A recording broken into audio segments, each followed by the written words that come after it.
eu falei, eu sou investigadora da Polícia Civil, né, há 5 anos, e essa atuação com base em crimes cibernéticos, para mim, foi uma surpresa muito grande, porque eu sou formada em Direito, né, eu não tinha conhecimento na área de informática em si, mas o meu interesse era muito grande na atuação relacionada a crianças e adolescentes, principalmente voltada à proteção de exploração sexual e tal, era o meu foco, né, dentro da polícia. Foi uma das razões que me fez entrar na Polícia Civil, foi trabalhar com esse tema, e durante a minha formação na Academia de Polícia, eu tive a surpresa, né, e o presente, digamos assim, de ser convidada para trabalhar na Delegacia de Crimes Cibernéticos, que é onde eu fiz meu estágio como policial.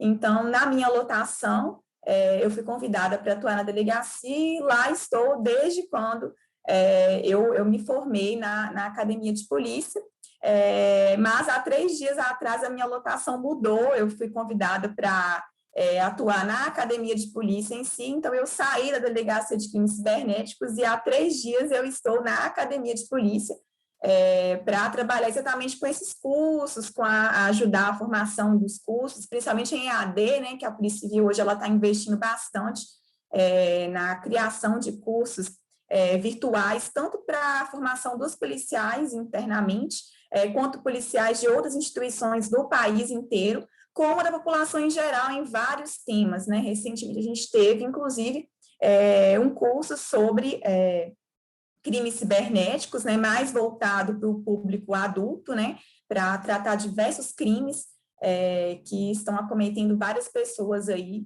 Todos os dias a gente se depara com novos crimes sendo divulgados, sendo praticados, né, no Brasil inteiro, porque, infelizmente, a criminalidade cibernética, ela cresce cada dia mais.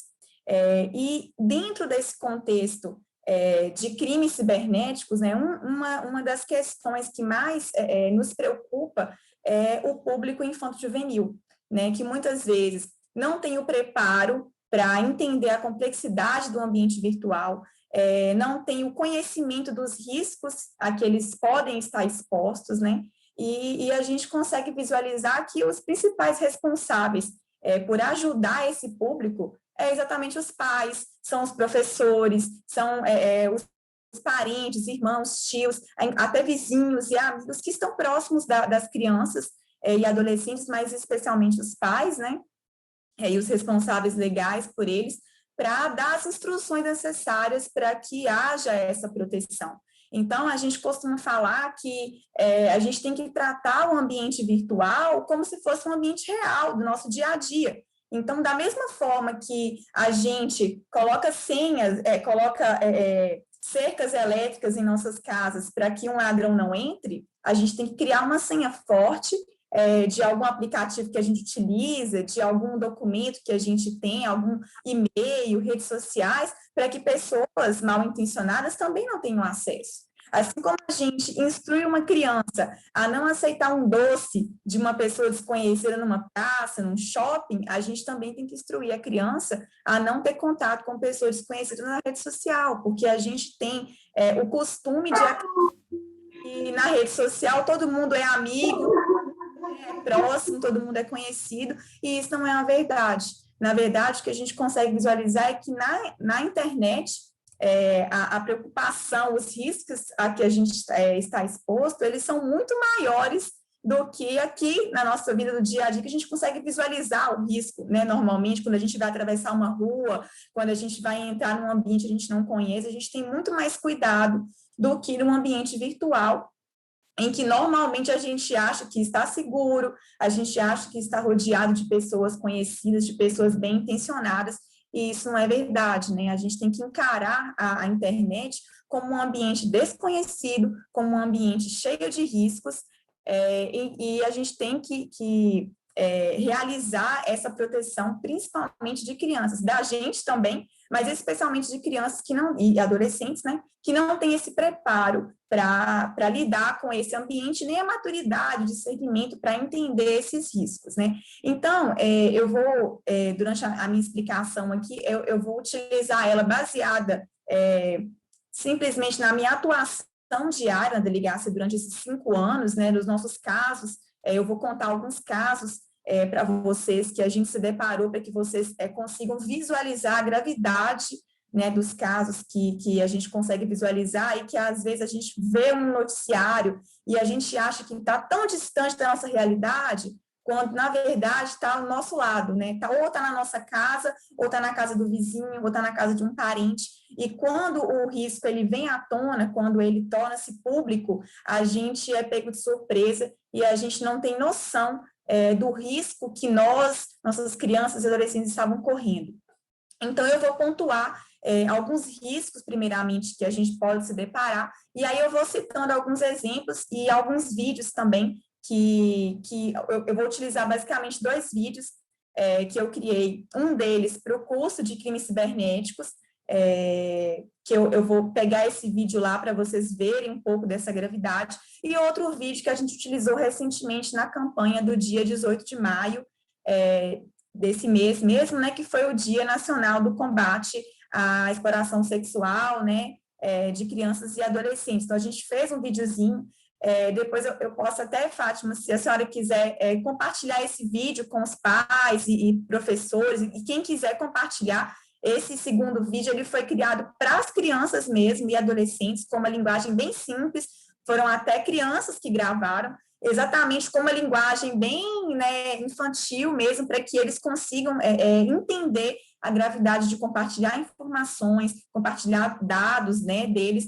e não façam isso, né, conheçam a situação, como acontece na prática. Então, a gente identificou essa forma de videozinhos, em forma de desenhos mesmo, porque a gente viu que é mais fácil o entendimento, né, é mais fácil visualizar, mais fácil conseguir compreender o contexto que a gente está tratando do que simplesmente criar textos complexos e fazer explicações muito técnicas que muitas vezes a gente não consegue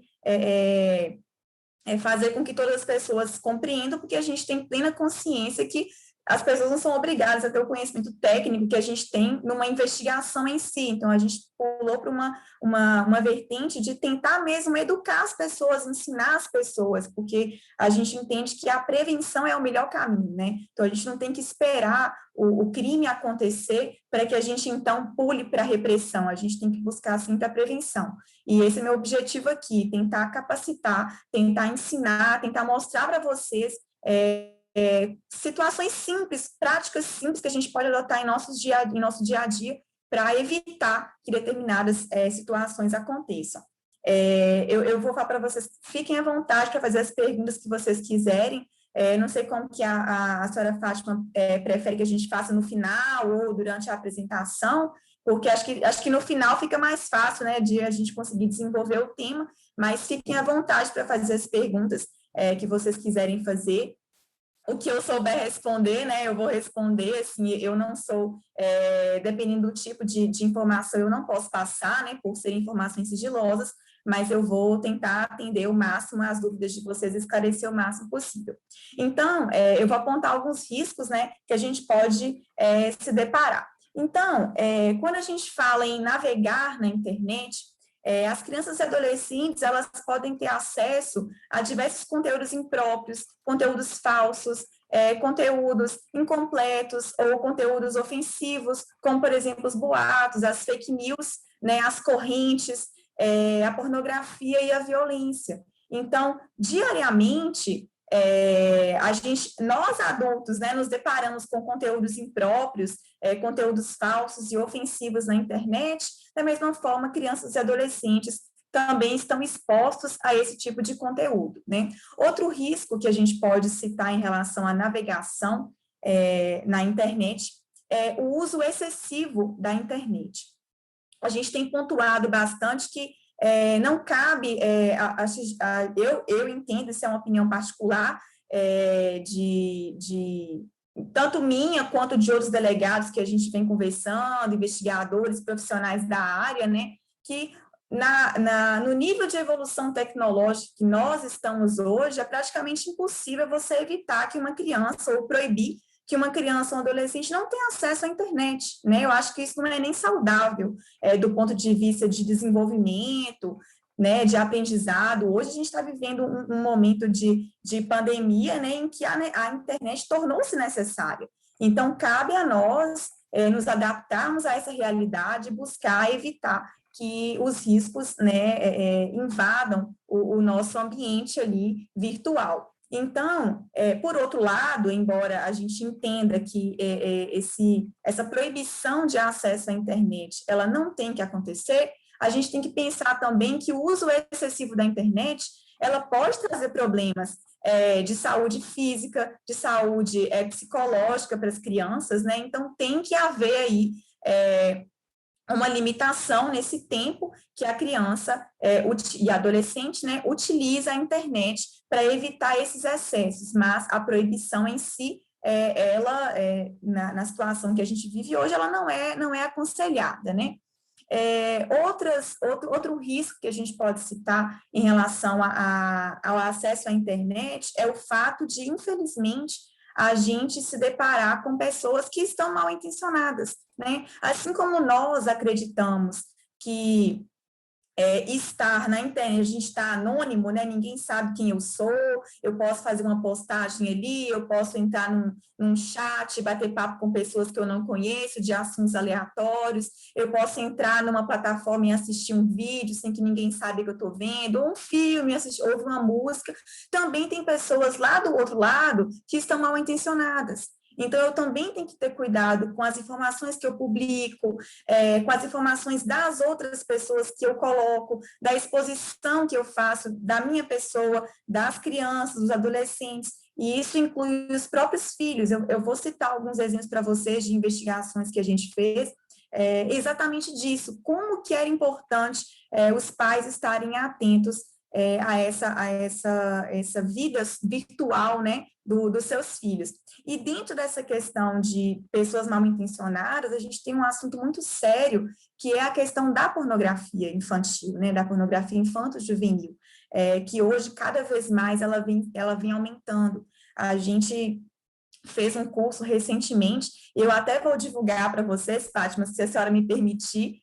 A gente está com uma 4ª edição de um curso aberto ao público, eu convido todos vocês a fazerem o curso, ele é extremamente importante para mostrar essa realidade mesmo das crianças e adolescentes em face da possibilidade de abuso sexual, exploração sexual. É um curso assim bem lúdico, uma linguagem bem simples para que todo mundo entenda mesmo. E dentro desse contexto, a gente formulou esse curso exatamente dentro do momento de pandemia que a gente está vivendo, e as estatísticas, elas têm tá. Então, dentro desse tema de pornografia infanto-juvenil, eu queria mostrar um vídeo para vocês primeiro, depois a gente comenta esse vídeo. Esse vídeo eu não posso compartilhar, infelizmente, porque ele faz parte de um curso, não, mas o outro eu vou divulgar para vocês. Só um minutinho que eu vou compartilhar com vocês. De bate-papo, acessando vários jogos online, aplicativos para troca de mensagens ou quaisquer outros ambientes virtuais que permitam a interação e o relacionamento. Os criminosos que praticam a pornografia infanto-juvenil, em regra, são adultos que muitas vezes utilizam perfis falsos, passando-se também por crianças e adolescentes. Conhecem seus hábitos e gostos, sabem elogiar e agradar, jogam os mesmos jogos e assistem os mesmos filmes e desenhos. Essas pessoas mal intencionadas usam todas as artimanhas disponíveis para se aproximarem de crianças e adolescentes e ganharem a sua confiança, até chegar o momento adequado para seduzi-las, convencê-las e até mesmo chantageá-las para que forneçam imagens e vídeos eróticos e sexuais. Para a prática desses crimes, é muito comum os criminosos solicitarem às crianças e adolescentes que ativem suas webcams ou câmeras do celular para que suas imagens possam ser capturadas. Em outras situações, os criminosos, através de conversas com os menores, conseguem obter informações particulares sobre suas famílias, endereço, nome dos pais e onde trabalham, se possuem irmãos, a escola em que estudam, enviam presentes e depois, sob ameaça de matá-los ou causar-lhes algum mal grave ou à família, obrigam o menino ou menina a enviar conteúdo pornográfico. Há ainda casos em que os criminosos marcam encontros pessoais com as crianças e adolescentes, seja depois da escola, no cinema ou parque. Esses encontros, infelizmente, são uma oportunidade para a prática de abusos sexuais e até mesmo sequestros. Para evitar novas vítimas da pornografia infanto-juvenil, é muito importante que os pais e responsáveis estejam atentos às atividades e atitudes diárias dos menores de idade. Crianças e adolescentes devem acessar serviços, jogos e redes sociais e assistir a vídeos adequados à sua idade. Eles devem ser monitorados pelos pais ou responsáveis. É possível criar filtros nos celulares, tablets e jogos online. Há várias formas de monitorar ou impedir o acesso a conteúdos impróprios para meninos e meninas. É essencial orientá-los para que possam desfrutar das facilidades e oportunidades do mundo virtual com responsabilidade e sabendo como proceder diante de todos os possíveis riscos de contato com pessoas mal intencionadas e conteúdo impróprio. No entanto, se alguma criança ou adolescente for vítima de pornografia, saiba que é necessário adotar as seguintes medidas. 1. Verifique todos os canais por meio dos quais a criança ou adolescente teve contato com o possível criminoso e não apague nenhuma das conversas e conteúdos, vídeos ou fotos compartilhados. 2. Se o diálogo se deu em uma rede social, por exemplo, copie a URL, link do perfil e o nome do usuário. 3. Tire cópia de todas as conversas e demais conteúdos, salve em um CD ou pendrive se for preciso. 4. Anote o dia, horário e a cidade e estado em que o menor estava durante as conversas com o suposto criminoso. E 5. De posse dessas informações e, se possível, acompanhado do menor de idade, dirija-se à delegacia de polícia civil mais próxima e registre um boletim de ocorrência.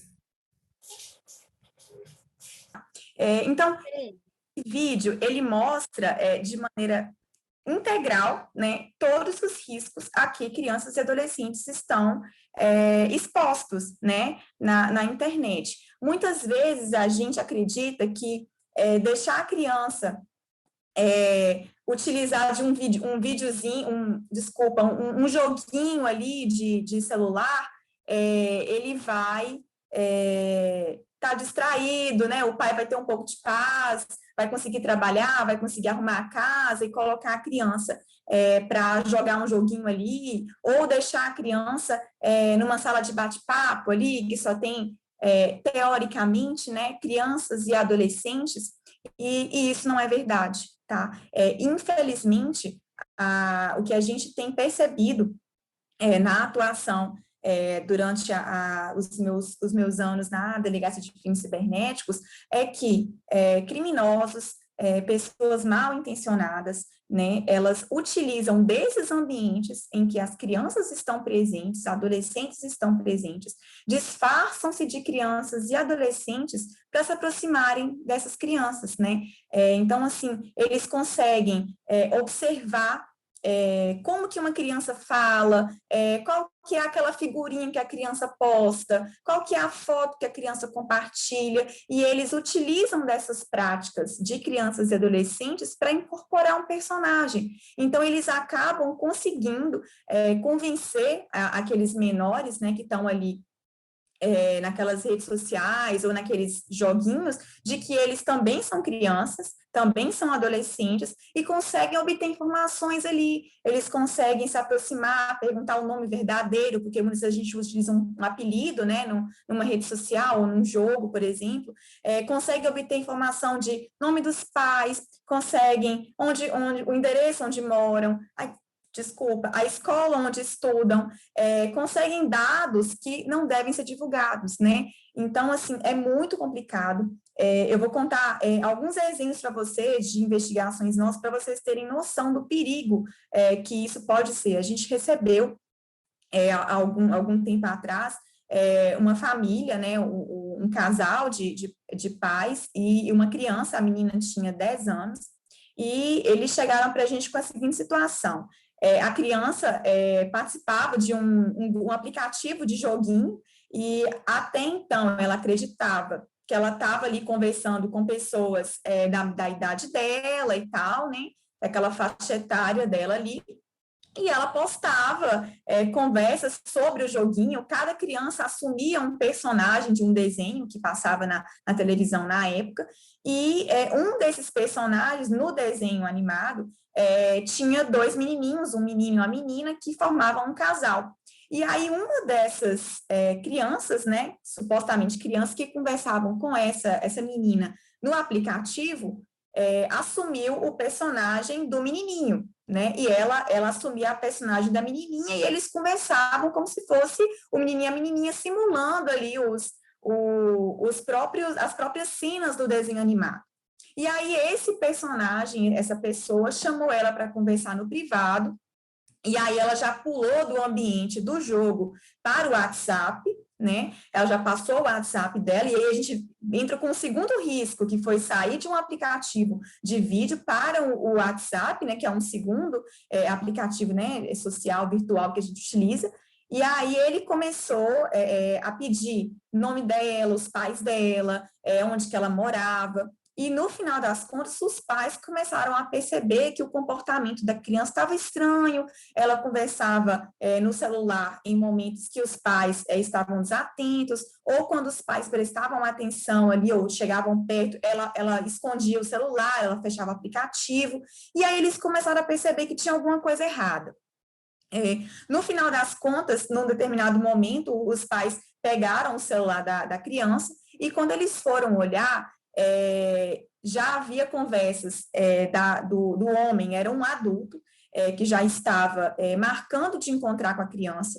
Ele morava em outro estado do Brasil, ele já estava se propondo a pagar uma passagem para que a criança pegasse um ônibus e fosse encontrar com ele naquele outro estado.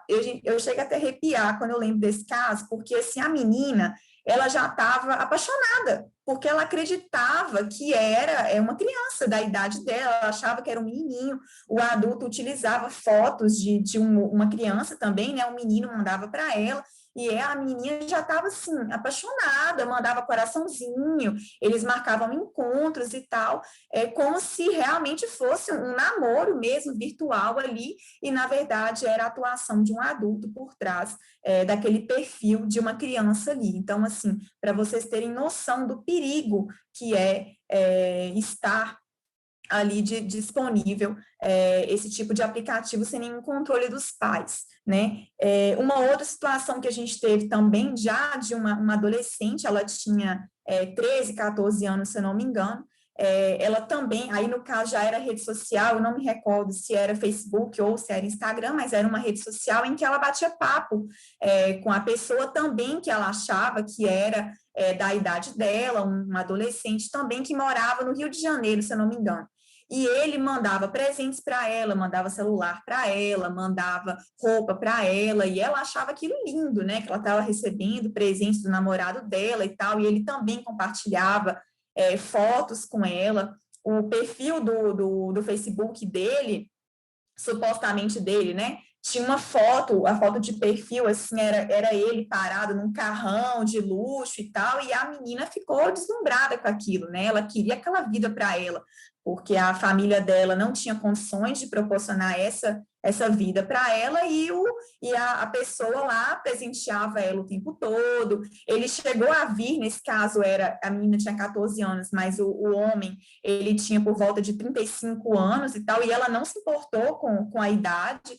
Ele chegou a vir a Belo Horizonte encontrar com essa menina, eles foram no cinema, e assim, eles fazem todo um jogo até convencer a criança, o adolescente, de que aquilo tudo é uma verdade e tal, justamente para aliciar, né, para trazer a criança, o adolescente para o ambiente deles. E aí a gente descobriu que essa criança também já estava planejando ir embora para o Rio de Janeiro com esse homem, né? E aí os pais, desesperados, sem saber o que faziam, procurou a gente também na delegacia para que a gente tentasse conversar com ela e explicar que a situação não era assim, que ela não podia fazer isso, ela não conhecia ele, na verdade, né? E aí a gente pegou as conversas de WhatsApp e assim, gente, se nós, adultos, temos um certo receio de conversar certas coisas, conteúdo sexual, às vezes, com o parceiro nosso, né, com o marido, com o namorado, se a gente tem um pouco de receio de postar uma foto, um nude, né, que hoje está na moda, se muitos de nós têm esse receio, nesse caso dessa adolescente, tudo era postado, assim, parecia que a menina tinha mais experiência que um adulto num assunto de uma coisa que ela nunca tinha vivenciado aquilo ali, e ele induzia ela a fazer certos comentários, ela acabava pesquisando na internet como fazer tal ato que ele queria que ela fizesse, ele induzia ela a tirar fotos, nua ou seminua, ou gravar vídeos e tal. Então, eles têm essa habilidade de convencer a criança e o adolescente de gravar esse tipo de conteúdo, até mesmo para depois usar como chantagem para pedir algum tipo de serviço, né, algum tipo de conteúdo, ou algum pagamento de alguma quantia em dinheiro. E nesse caso especificamente, a gente começou a levantar os dados para saber quem era essa pessoa, e a gente conseguiu levantar os dados do perfil de onde ele acessava as redes sociais para conversar com ela, também tinha conversas de WhatsApp, e ele estava localizado numa favela do Rio de Janeiro. A gente puxou o histórico de antecedentes criminais dele, era uma pessoa com uma ficha criminal enorme, e só depois que a gente conseguiu mostrar, juntar todas essas provas e mostrar para esse adolescente quem era a pessoa de verdade com quem ela estava se relacionando, foi que a ficha dela caiu para a enrascada que ela estava entrando, né? Só que na altura do campeonato, ela já havia saído com ele, ela já havia tido relação sexual com ele, ela já havia compartilhado fotos íntimas com ele já sabia onde que ela morava. Então, assim, olha o risco que isso trouxe, né, para ela, para a família dela. Então, nessas situações que a gente consegue perceber como que é importante a gente cercar, né, a atuação, a liberdade de uma criança, de um adolescente numa rede social. E aí, voltando, então, para os riscos, né, que a gente pode se deparar na internet, eu posso citar, então, já puxando um gancho dessas situações que eu estou dando exemplo, a postagem de fotos, a postagem de vídeos em redes sociais, que podem, infelizmente, viralizar na internet. Então, muitas vezes, a gente recebe, a gente atende pais, mães ou professores, né, ou outros responsáveis legais por crianças e adolescentes que, infelizmente, gravaram vídeos íntimos e postaram na internet e querem que nós tomemos providência para tirar aquele conteúdo da internet. Gente, é impossível. É impossível. Infelizmente, a gente consegue, às vezes, cercar, por exemplo, tirar de circulação um vídeo, uma postagem feita lá no Facebook. Mas se alguém copiou aquele conteúdo e salvou no computador, salvou no celular, quem me garante que daqui a um mês aquele mesmo conteúdo não vai ser publicado de novo, né? Então a gente fala assim, que a gente tem o costume de falar que caiu na rede, já era, né? Então, infelizmente, a gente tem que evitar que o conteúdo seja postado, porque uma vez que ele for disponibilizado na internet, a chance da gente conseguir cercar, ela é praticamente impossível. Eu vou contar um caso para vocês, assim, que não está relacionado especificamente à violência contra crianças e adolescentes, mas para vocês terem uma noção da dimensão da gravidade de postagem na internet. A gente teve um caso, alguns anos atrás, de um pai e uma mãe que foram casados durante um tempo e tiveram um filho desse relacionamento. E aí o relacionamento não deu certo, eles se separaram, e o pai, ele foi proibido pela mãe, apesar de a justiça ter dado autorização para ele fazer as visitas à criança e tal, a mãe proibia constantemente esse pai de ter contato com essa criança. E aí, o que aconteceu? Esse pai, como forma de vingar da mãe, na cabeça dele de fazer justiça, ele começou a divulgar vídeos e postagens e comentários em várias plataformas, Facebook, Instagram, sites de crianças desaparecidas, falando que aquela criança havia sido sequestrada. E aí ele acusava a mãe e a avó, especificamente, que era a que comprou a briga toda, para que o relacionamento deles era bem conturbado, ela não queria que a criança fosse influenciada com isso, e ela, erroneamente, começou a proibir, né, de ter esse acesso à criança. E aí a vontade de vingança do pai foi tamanha que ele começou a postar em várias sites desaparecidos que a criança estava desaparecida, quando ela, na verdade, estava sob a guarda da mãe e da avó lá. E aí tem a Loteria Federal, né, que é a Caixa Econômica publica e tudo mais, tem, acho que no verso, se eu não me engano, do bilhetezinho, tem lá as fotinhas de crianças desaparecidas. E aí ele comunicou também que a criança estava desaparecida e começou a rodar nacionalmente que aquela criança estava desaparecida quando ela não estava desaparecida. O que aconteceu? As pessoas começaram a identificar a criança na rua e começaram a praticar atos de violência contra a avó e contra a mãe. Inicialmente é apenas verbal, moral, de publicações em redes sociais, ofendendo elas e tal, até que partiu para agressão física. Então, assim, a mãe e a avó sofreram agressões físicas na rua, elas foram violentadas não sexualmente falando, né, mas sofreram violência física ali, de apanharam e tal, porque elas foram acusadas de sequestrar a criança. Então, assim, um conteúdo falso, né, publicado de forma intencional, mal intencionada, né, por uma pessoa que sabia que aquilo não era verdade, e tomou uma proporção tamanha que a gente teve que, mediante ordem judicial, porque aí muitas empresas e a própria lei protege que aquele conteúdo possa circular, né? Então, a gente precisou de mandados de ordens, mandados judiciais, para que aqueles sites no Brasil inteiro, inclusive fora do Brasil, ficassem proibidos de circular aquele conteúdo na internet. Então, assim, a gente teve que sair, a gente tentou tirar o máximo possível, mas todo dia aparecia uma nova postagem, uma nova postagem. Então, essa investigação tem praticamente 4 anos, e ainda hoje a gente se depara com postagens feitas desse menininho que foi supostamente sequestrado pela mãe e pela avó, que não era verdade. Então, para vocês terem noção, assim, da gravidade que permitir que um conteúdo seja publicado na internet, não tem como a gente tirar, e não tem como também, muitas vezes, identificar quem é o autor daquela postagem, né? Então, e aí eu já vou fazer puxar mais um gancho aqui para fazer um alerta para vocês de que é muito comum a gente, até de forma bem intencionada, a gente recebe muitos videozinhos pelo WhatsApp, principalmente, de crianças que estão sendo violentadas, tanto sexualmente quanto estão sofrendo agressões físicas ali, e aí eu vou falar especificamente sobre agressão sexual, e aí as pessoas têm o costume de divulgar aqueles videozinhos pedindo ajuda para identificar o agressor, né? Gente, isso é um crime, tá? Divulgar esse conteúdo, mesmo que com a intenção de ajudar a identificar o agressor, é crime.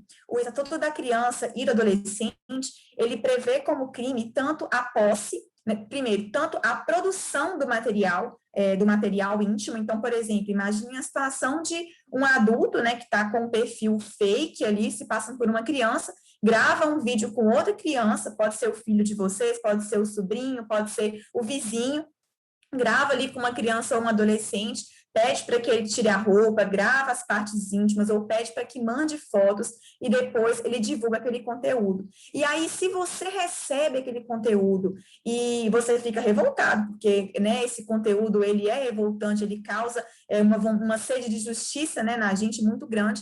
Então, a primeira coisa que a gente pensa eu tenho que identificar quem é esse agressor. E aí, se eu divulgo esse conteúdo, eu estou praticando um crime, né? E da mesma forma, se eu divulgo, eu tenho a posse daquele material, né? Eu recebi aquele material de algum amigo, até bem intencionado, me mandou. Então, a posse do material também é crime. Então, a gente sempre tem aconselhado que, se por acaso você receber um conteúdo dessa natureza, avise para quem te avisou que aquilo é crime, que não pode ser praticado aquilo ali, aquilo acaba vitimizando ainda mais a criança, porque você está praticando o ato de divulgar, né? Querendo ou não, você está divulgando. Então, o que eu acabei de falar sobre ser praticamente impossível tirar a circulação da internet, A pessoa que divulga, mesmo que com a intenção de ajudar a identificar o agressor, ela está ajudando a perpetuar a violência contra aquela criança, né? Então, o ECA, ele prevê que é crime tanto a produção, quanto a divulgação, quanto a posse do material. Então, é bom que a gente saiba disso, porque acaba se tornando uma prática que a gente entende como boa, né, que a gente está tentando ajudar, mas, na verdade, ela está prejudicando aquela criança, porque está divulgando cada vez mais a violência que acontece, né? E nesse contexto, a gente pode falar sobre os vários crimes, né, relacionados à pornografia infanto-juvenil e à exploração sexual de crianças e adolescentes, tanto no Código Penal quanto no ECA. Eu não vou entrar aqui na parte jurídica dos crimes, né, mas muitos são os crimes que podem ser praticados em que as vítimas são crianças e adolescentes, principalmente relacionado a essa questão sexual, né, a violação sexual. A hora que ligou, dona, Davi já tinha sido enterrado.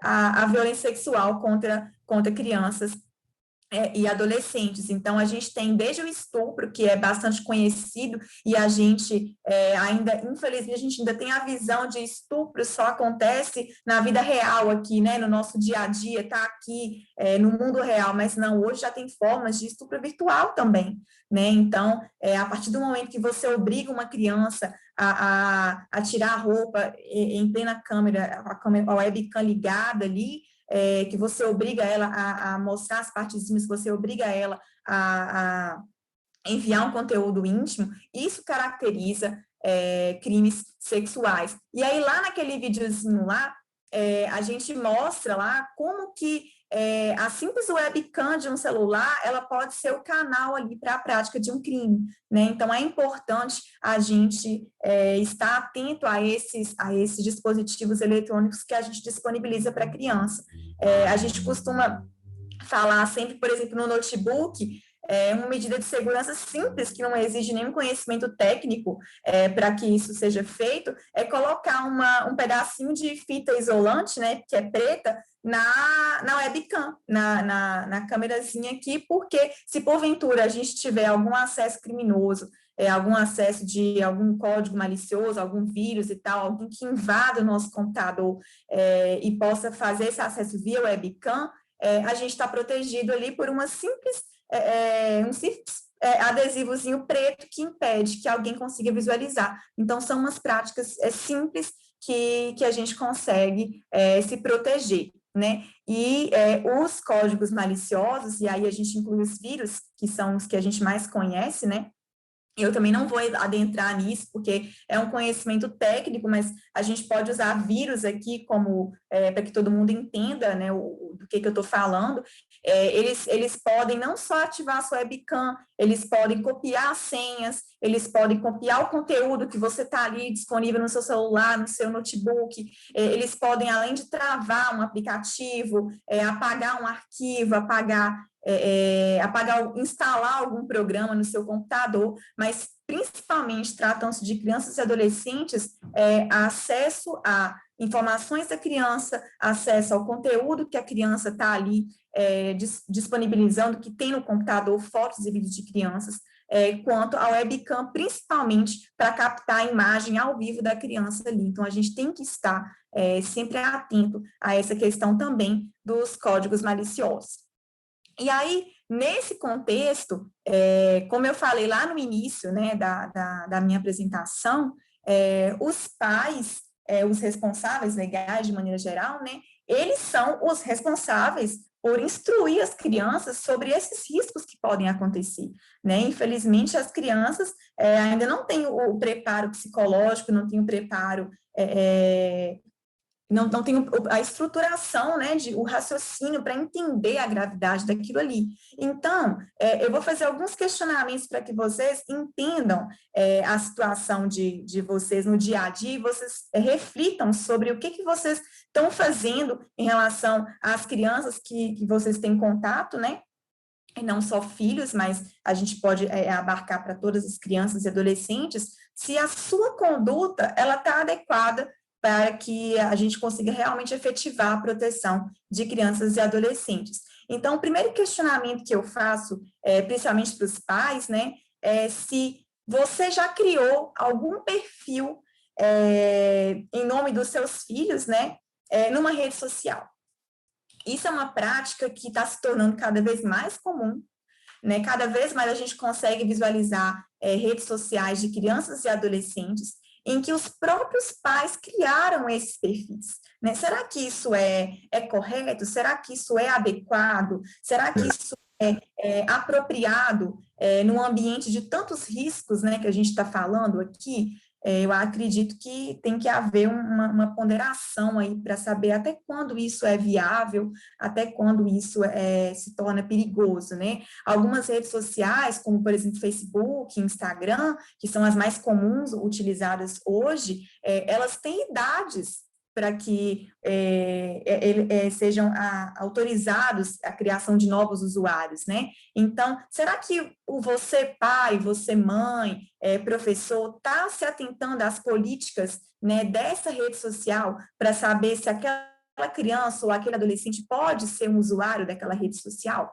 Então, a partir do momento que o pai ou a mãe ou o responsável, ele abre esse canal para que a criança esteja ali com acesso àquela rede social, e aí não só redes sociais de Facebook, Instagram, eu estou falando aqui, pode ser um jogo, pode ser uma plataforma de vídeo, como o Netflix, por exemplo, YouTube. Será que as políticas de acesso, de utilização daquela plataforma, ela permite que aquela criança ou adolescente, ela tenha acesso àquilo ali? Então, o pai ou responsável, ele pode ser responsabilizado por mentir, porque para que ele crie um perfil daquela criança ou daquele adolescente, ele tem que mentir a idade lá no cadastro daquele perfil, né? Ele tem que colocar que a criança ali, embora a foto seja de uma criança, a idade é de 18 anos, por exemplo. Então, o pai está cometendo um erro aí, ele está tornando a criança mais vulnerável ainda do que ela já é, né? Então, isso precisa ser repensado pelos responsáveis.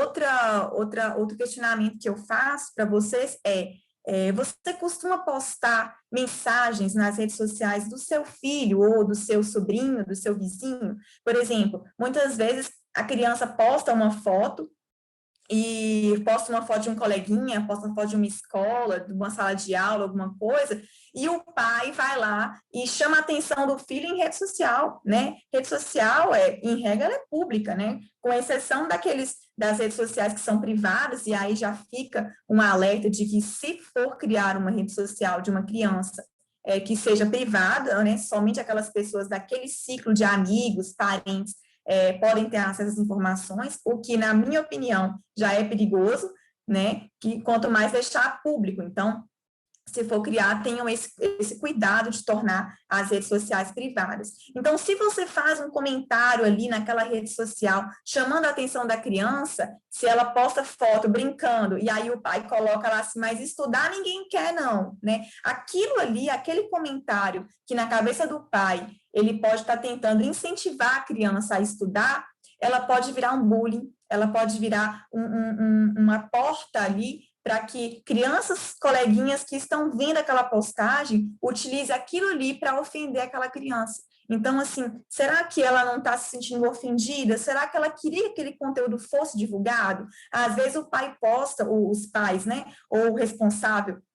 Eu estou usando o pai, gente, porque é mais fácil, né, mas entendam isso como todos os responsáveis.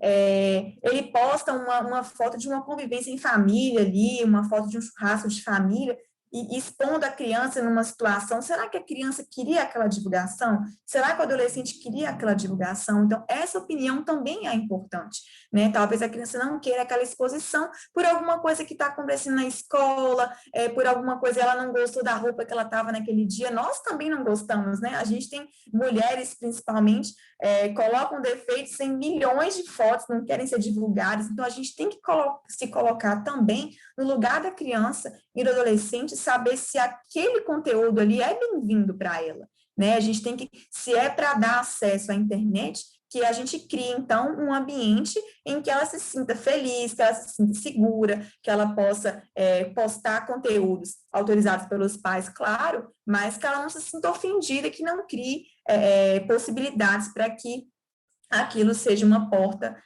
aberta, né, para a prática de bullying, que infelizmente também está muito comum no dia a dia de crianças e adolescentes.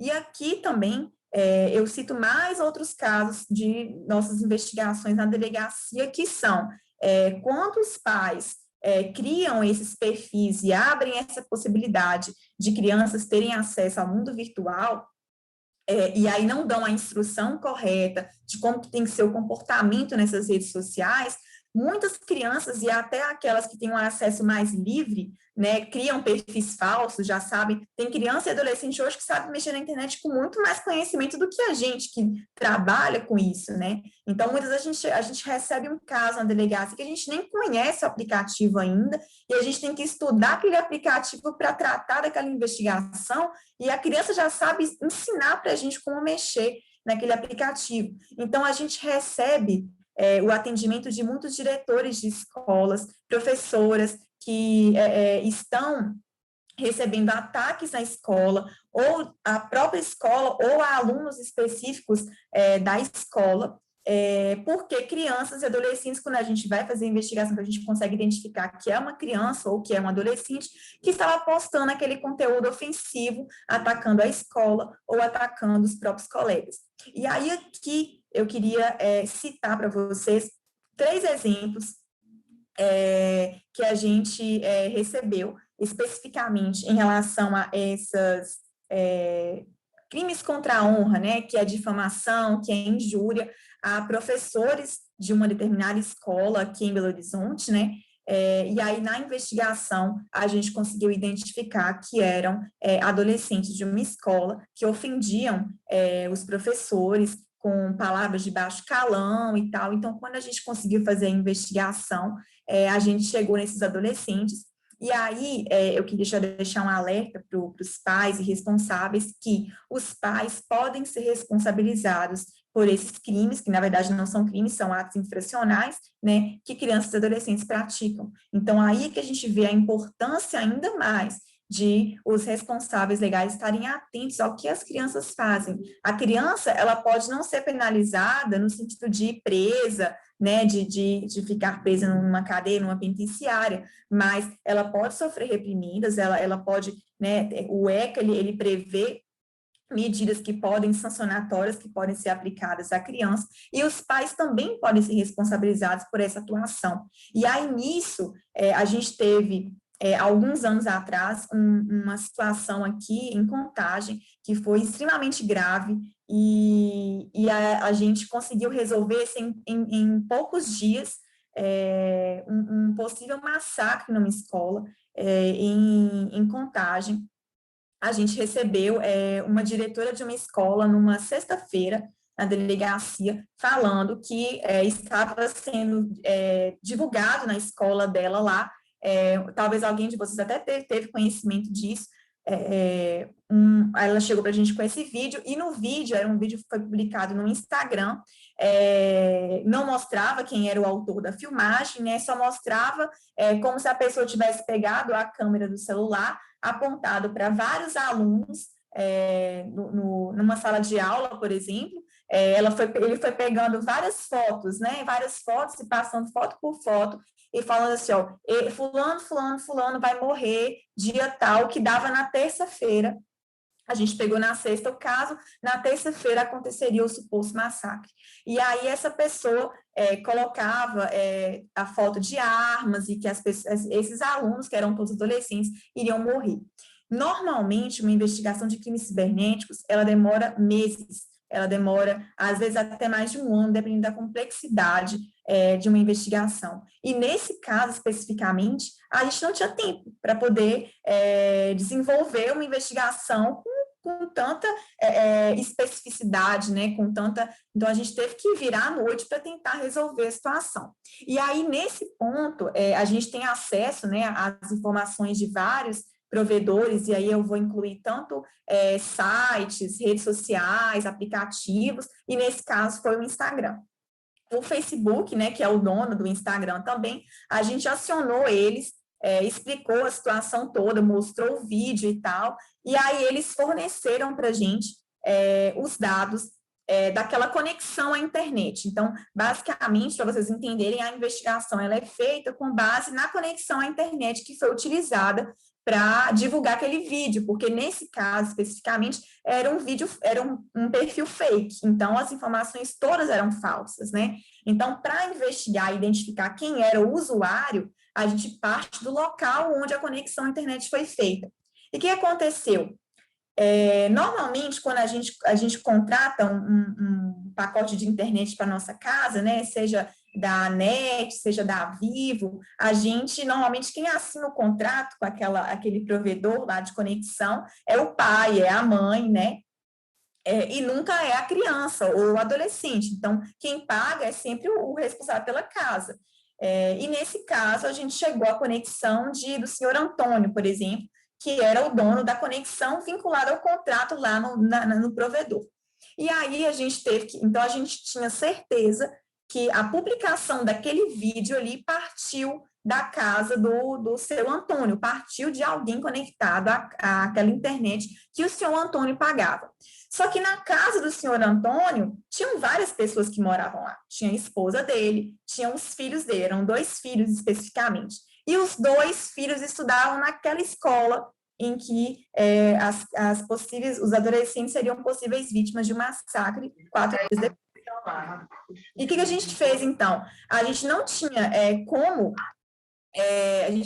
como identificar na investigação ali, devido à urgência da situação, quem era especificamente, qual dos filhos que tinha feito aquela publicação, ou se era até o pai, né? Às vezes aconteceu alguma coisa ali na escola, que o pai ficou revoltado, a gente tinha um contexto de pessoas ali que não tinham nenhum antecedente criminal, ninguém ali estava vinculado a nenhum tipo de crime anteriormente, não tinham postagens em redes sociais deles mesmos que indicassem nada disso. Então, a gente tinha que tentar a sorte, para ser sincero, a gente tinha que tentar a sorte de chegar no local e identificar quem era o autor do crime no local. E aí, chegamos, a gente montou a operação toda, a gente entrou em contato com o juiz para autorizar, mandar de busca e tudo mais. Na terça-feira, e aí, nesse meio todo da investigação, a escola parou as aulas, isso já foi há uns 2 anos atrás, então a gente não estava na pandemia, né? Então, a escola parou as aulas, não tinha aula em turma nenhuma, os pais estavam apavorados, imagina a situação de desespero, né? Os pais estavam apavorados, não tinham noção do que estava acontecendo e com medo dos filhos realmente serem vítimas, né? E poder resvalar não só naqueles adolescentes que estavam no vídeo, mas em outros também. Então, a gente cumpriu o mandado de busca e apreensão na casa e a gente identificou no local lá que um dos adolescentes foi que criou o perfil falso e publicou esse vídeo para, nas páginas dele, zoar com os colegas. Né? Então, assim, tudo não passou de uma brincadeira, mas uma brincadeira séria, que teve consequências para ele, teve consequências para o pai dele, teve consequência para as famílias para os alunos, para a escola como um todo. A gente teve que deslocar policiais para poder fazer o perímetro da área, ficar de guarda lá, porque se acontecer alguma coisa, né? Policiais estavam lá para proteger os alunos, proteger quem estivesse na escola, embora não estivesse tendo aula, mas tinham funcionários na escola. Então, assim, a gente teve que montar todo um cerco, toda uma estrutura em caráter de urgência para proteger aquelas pessoas ali por uma simples brincadeira, entendeu? Então, assim, será que se talvez os responsáveis por aquele adolescente, por aquela criança, tivessem com um caráter preventivo, viessem conversando, né, ao longo da vida daquele adolescente, durante a evolução dele, durante o acesso dele à internet, que aquele tipo de prática estava errada, aquele tipo de conduta ali, ela pode acarretar consequências, ter talvez evitado esse tipo de conduta, né? E aí, já nesse caso aqui que eu estou contando, recentemente, a gente viu o que aconteceu em Santa Catarina, né, se eu não me engano, de pessoas que foram lá, invadiram a creche, a escola, não sei lá, e mataram bebês, né, praticamente. E aí, caso vocês não tenham conhecimento, teve uma reportagem que publicou, foi semana passada, se não me engano, aquele grupo que estava vinculado lá àquele estado, ele estava atuando em vários estados do Brasil, teve em outros estados, e aqui em Belo Horizonte a gente também estava monitorando um grupo de pessoas, de uma pessoa especificamente, que estava ligada a esse grupo lá, que estava programando massacres, e, gente, as conversas que eles têm ali, né, nos aplicativos, e nesse caso era no Instagram, a gente fica apavorado. Caso, especificamente desse que aconteceu recentemente, a gente conseguiu interceptar a conversa do Instagram, em que um suposto criminoso, né, um adulto ali, tudo indicava que era um adulto, ele estava programando um massacre em uma escola aqui em Sabará. Foi em Sabará, esse especificamente. E aí a gente fez a investigação do mesmo modo, conseguiu levantar em caráter de jurídico as informações, e a gente conseguiu chegar numa casa e o autor também era uma adolescente. E essa adolescente, a situação para a gente foi tão assim surpreendente, como que os pais não se atentaram ao comportamento dessa criança, dessa adolescente. Ela não tinha amigos, ela, quando os familiares iam na casa para alguma reunião de família, alguma coisa, ela se trancava no quarto. Ela tinha várias armas de brinquedo dentro do quarto. Ela tinha várias facas dentro do quarto. E os pais não viam isso. Então, assim, ela tinha livros, conteúdo demoníaco, que falava do demônio e tudo mais, que vangloriava, né, o demônio, e que Jesus não existe, que Deus não existe, tudo mais. Então, assim, é uma questão de cuidado dos pais, de atenção dos pais ao comportamento da criança.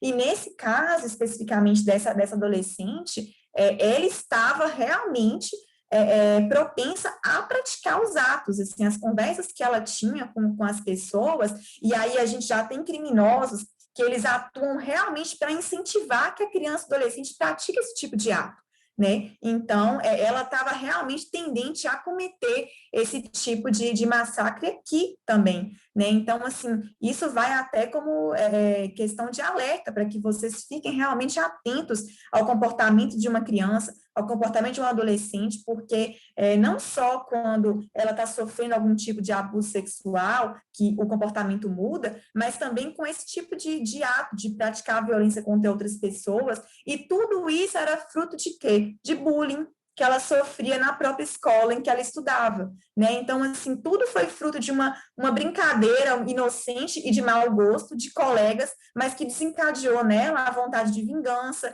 e aí ela já ficava com raiva dos pais, porque os pais obrigavam ela a ir na escola, e ela não queria ir na escola, ela já queria também matar os pais para poder se vingar deles, então tomou uma proporção muito grande que poderia ser evitada lá atrás, né? E aí eu vou citar, voltando aqui aos nossos alertas, né, do que os responsáveis têm que fazer, sobre postar fotos e vídeos de crianças. Vocês postam fotos e vídeos de crianças em redes sociais, em WhatsApp, Facebook, Instagram?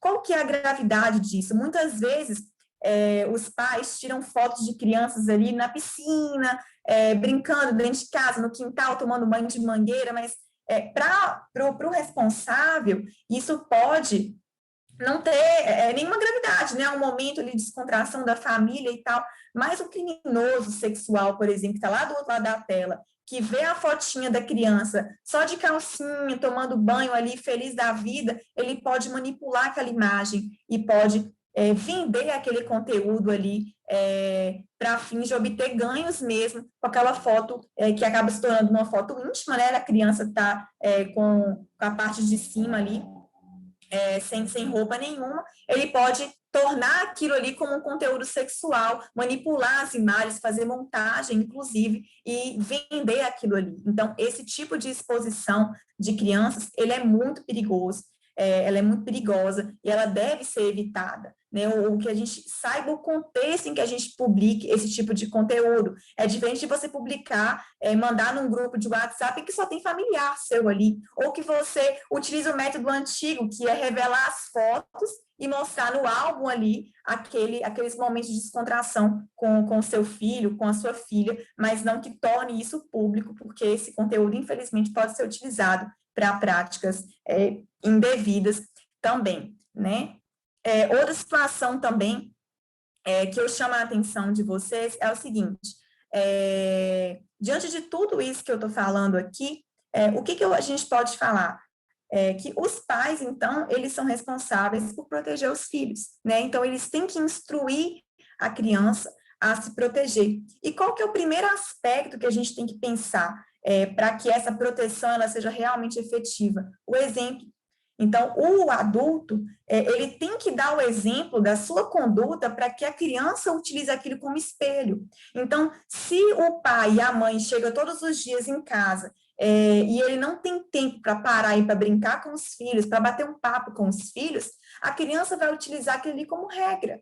Então, se o pai, por outro lado, ele consegue parar e mandar uma mensagem via WhatsApp, né, conversar ali com os colegas dele, por que ele não tem tempo para parar e conversar e ter um momento de descontração com os filhos dele dentro de casa, né? Então, assim, hoje, muitos pais eles não conseguem perceber a importância dessa convivência com os filhos e acabam induzindo os filhos a se infiltrar cada vez mais nesse ambiente virtual que está cheio de riscos. Então, se você quer que o seu filho almoce na mesa da cozinha lá, junto com os familiares, por que na hora do futebol do final de semana o pai pega o almoço, senta lá na frente da TV e vai comer lá na frente, né? E depois ele quer corrigir a criança para que a criança mude aquele comportamento, sendo que ele não está dando o exemplo.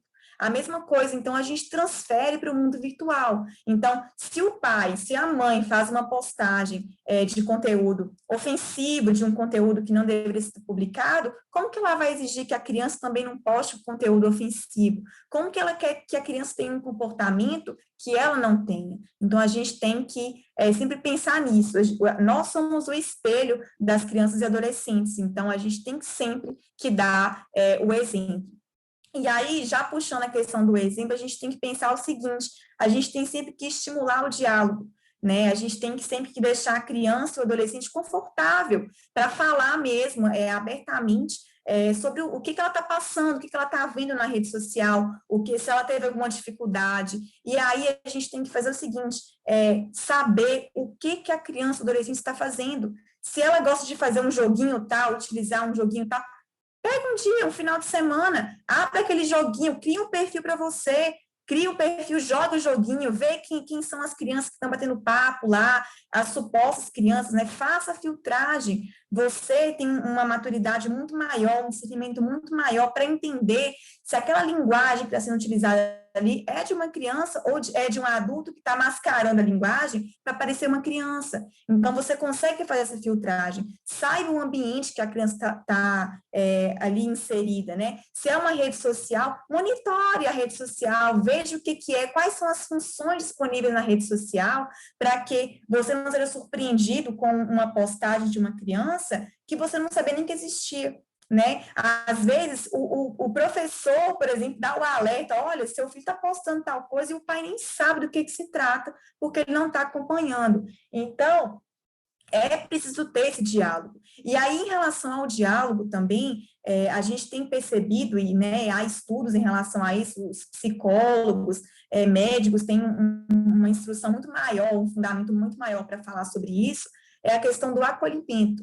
Né? A gente percebe que não adianta você reprimir a criança e o adolescente por uma prática que foi feita, por uma coisa que muitas vezes eles tinham desconhecimento. Você tem que acolher a criança. Se ela posta um conteúdo íntimo, porque ela não tinha conhecimento de que aquilo não pudesse ser feito, a responsabilidade do pai não é reprimir aquela criança pelo que ela fez, é acolher. Ela está num momento ali de fragilidade, né? O pai precisa entender a situação que a criança está inserida, para que então ela busque os responsáveis legais, ela busque a polícia, ela busque a justiça, ela busque outras instituições a assistência social, para buscar as soluções que podem ser dadas àquela situação. Mas a repressão, ela está errada. Ela não deve ser feita, tem que haver um diálogo, tem que escolher as palavras como falar. A criança, ela vai ter um conforto, uma tranquilidade muito maior de se abrir para um pai, para uma mãe, para um responsável que explica para ela, que tem um diálogo tranquilo ali no nível que ela tem capacidade de compreender, do que aquele pai que só reprime, que só briga, que só proíbe. Então, e aí a gente acaba estimulando o contrário. Quando a criança ela se vê proibida, aí que ela quer fazer o negócio. E ela não tem instrução para poder fazer. E aí, nessa situação, uma coisa que a gente também tem que fazer o alerta em relação à prática de crimes sexuais, e aí lá nesse curso de pedofilia, que eu vou deixar para vocês depois o site para fazer inscrição, se vocês quiserem, um alerta que a gente faz esse curso, imagine a situação de um pai, de uma mãe, que sabe que o companheiro dela pratica atos sexuais, uma violência sexual contra aquela criança, mas ela é apaixonada pelo companheiro, ela não quer largar ele, né? E ela acaba, infelizmente, aceitando aquele tipo de violência, ou que às vezes na cabeça dela nem é violência, pode ser, por exemplo, deixar que o companheiro dê banho na criança e ela sabe que ele passa a mão nas partes íntimas da criança, ela sabe que acontecem atitudes ali que não deveriam estar acontecendo.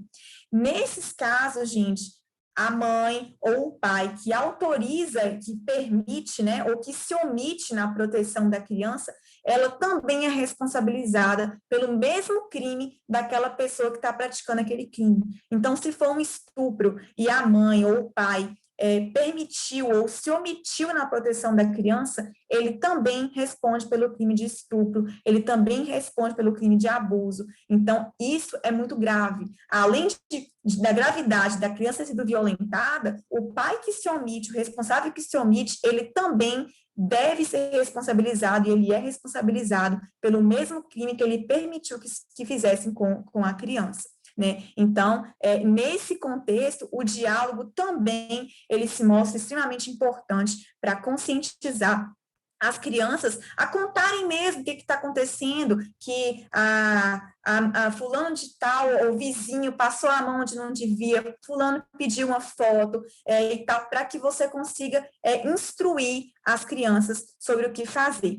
E aí, eu estou falando muito, eu vou passar mais um vídeo para vocês, ele é curtinho, e esse vídeo é o que eu vou disponibilizar para que vocês passem mesmo para as crianças, para que elas divulguem para outras crianças também, para que elas consigam entender. Eu acredito que o vídeo dá para que elas entendam mesmo sobre a necessidade de não compartilhar esse tipo de conteúdo, de não permitir atos de abuso sexual, de exploração sexual.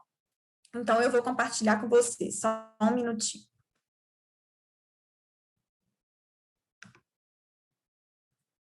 Eu vou ser o campeão do Craft Craft. Que animação é essa, Paulinho? Juju, eu conheci uma amiga na internet que vai me dar 50 moedas para eu passar de fase no Craft Craft e eu só preciso mandar uma foto minha para ele. Não faça isso, Paulinho. Temos que ficar muito atentos ao usar a internet. Você não pode conversar com quem você não conheça pessoalmente. Além disso, nunca podemos enviar fotos nem vídeos nossos. Você tem razão, Juju. Vou contar para a minha mãe. Ela já havia me ensinado que não devo conversar com quem não conheço. Sabe o que mais minha mãe me ensinou, Juju? Que nem todo toque ou carinho é bom. Como assim, Paulinho? Um carinho pode fazer mal? Claro, se um adulto toca no seu corpo de forma que te deixa envergonhado ou com medo, e ainda pede segredo, você deve dizer não. Adulto não pode tocar nas partes íntimas de uma criança. Se alguma dessas situações acontecer com você, eu vou gritar bem alto. Não! E contar para algum adulto da sua confiança. Pode ser a madrinha, a vizinha, a professora. Às vezes, os adultos podem nos tratar de forma que nos machuquem ou nos deixem chateados, né? Se alguma dessas coisas acontecer, você procure um adulto que você confie e conte tudo. Ju, agora eu preciso contar tudo o que eu aprendi para os meus amigos. Não podemos deixar que nenhuma criança fique em perigo. Conte você também para seus amiguinhos. Mostre para todos esse vídeo. É direito de toda criança e adolescente crescer sem violência. Eu tenho mais uma dica. Se não souber para quem pode contar, conte com a gente e diz que sim.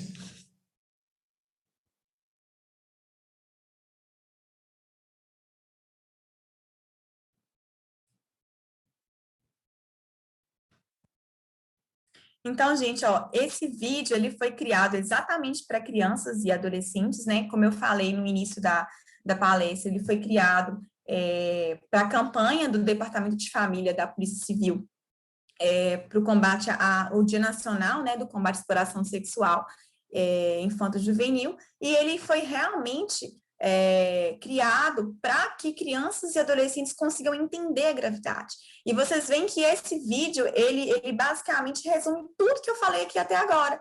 A criança ali no vídeo, ela utilizou um joguinho de internet, né, que é bastante conhecido das crianças aí. Ele conversava com uma pessoa que ele achava que era uma criança também pela internet, a criança pede fotos e outra criança que já estava instruída ali, né? E aí vem a importância do diálogo dos responsáveis, de ensinar aqui dos riscos da internet. Uma outra criança chama a atenção dela e alerta, né, sobre os riscos que podem acontecer. E aí a criancinha, ela que estava ali, né, entrando na enrascada, ela lembra, então, que o pai dela, a mãe dela, já havia alertado ela sobre aqueles riscos que poderiam acontecer, que não pode permitir que uma pessoa toque nas partes íntimas, que um carinho nem sempre ele é bem-vindo, né, que ele pode significar um ato, né, de um abuso. Então, o vídeo, ele quer exatamente mostrar para a criança que esses cuidados precisam ser tomados no dia a dia, né? E aí a gente colocou exatamente o desenho ali de uma criança e um menino, uma menininha nus, e mostramos o que é parte íntima, né? Para que a criança consiga visualizar e enxergar nela o que é parte íntima, o que eu não posso deixar que uma pessoa toque. E a partir do momento que acontece aquele ato ali, eu tenho que fazer o quê, então? Eu, como criança e adolescente, avisar alguém da minha confiança. E ali fala que pode ser o professor, pode ser o pai, pode ser a madrinha, pode ser um vizinho. Então, pode ser qualquer pessoa ali do círculo de confiança daquela criança, que muitas vezes ela não tem, talvez, a tranquilidade, ou está envergonhado, está com medo de contar para o pai e para a mãe. Mas aí o professor tem um papel importante nesse cenário, né? Um amigo, um irmão mais velho, tem uma parte importante, porque muitas vezes a polícia, né, e aí a gente coloca o nosso personagem em um policial dando os alertas também e nos colocando à disposição da população para ajudar, mas nós precisamos da atuação dos pais, dos responsáveis, do professor, para que chegue até nós essas notícias, né, de violações, de crimes que estão sendo praticados. Então, a gente está à disposição de todos para poder ajudar, mas a gente precisa da participação dos responsáveis. Então, eu peço mesmo que vocês divulguem o vídeo, não como forma de propaganda à Polícia Civil de maneira alguma, mas como forma de instrução mesmo, porque a criança precisa entender essa gravidade e os pais, os responsáveis, precisam ter esse diálogo mesmo, explicar. Eu acho que, e também eu estou dando a minha opinião, o tempo de esconder o que é parte íntima, de não falar desse assunto, ele está lá atrás, isso não existe, mas a gente tem que deixar a criança instruída, o adolescente instruído sobre a realidade. Não quer dizer que eu tenho que ensinar a criança o que é ter uma relação sexual, não é isso. Mas eu tenho que deixar ela ciente do que é um ato de violência, do que pode, do que não pode, porque aí sim ela vai conseguir visualizar no dia a dia dela ali o que caracteriza, o que não caracteriza, e estimular ela, então, a contar, né, para as pessoas de confiança dela o que pode caracterizar esses atos aí. Então, nisso aí, eu concluo, né, minha apresentação. Se tiver alguma coisa mais que vocês queiram que eu fale também, observem o comportamento da criança, do adolescente, tenham um diálogo aberto, esteja atento ao que a criança tem acesso.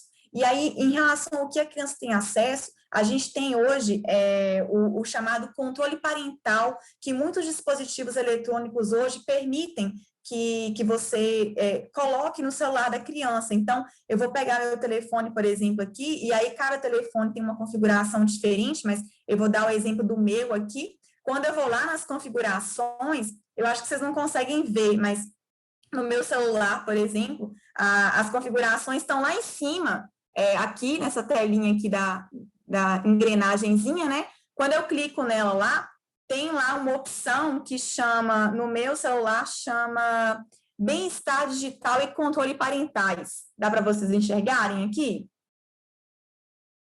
Então, essa função aqui no celular, ela permite que você controle o celular da criança. Então, ele permite, por exemplo, que você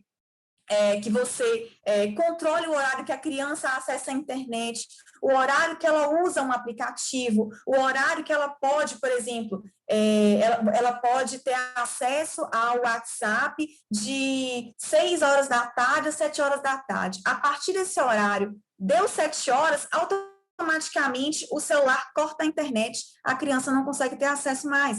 Então, mesmo que a criança não tenha o acesso ali no celular dela, né, mesmo que ela tenha acesso na casa, mesmo que o pai não esteja visualizando ali o celular da criança, o próprio aplicativo foi programado para cortar a internet da criança. E esse controle parental, hoje tem vários aplicativos, tanto pagos quanto gratuitos, que permitem essa função, que tem essa função, que pode ser aplicada em videogames, pode ser aplicada em sites de redes sociais, também vários.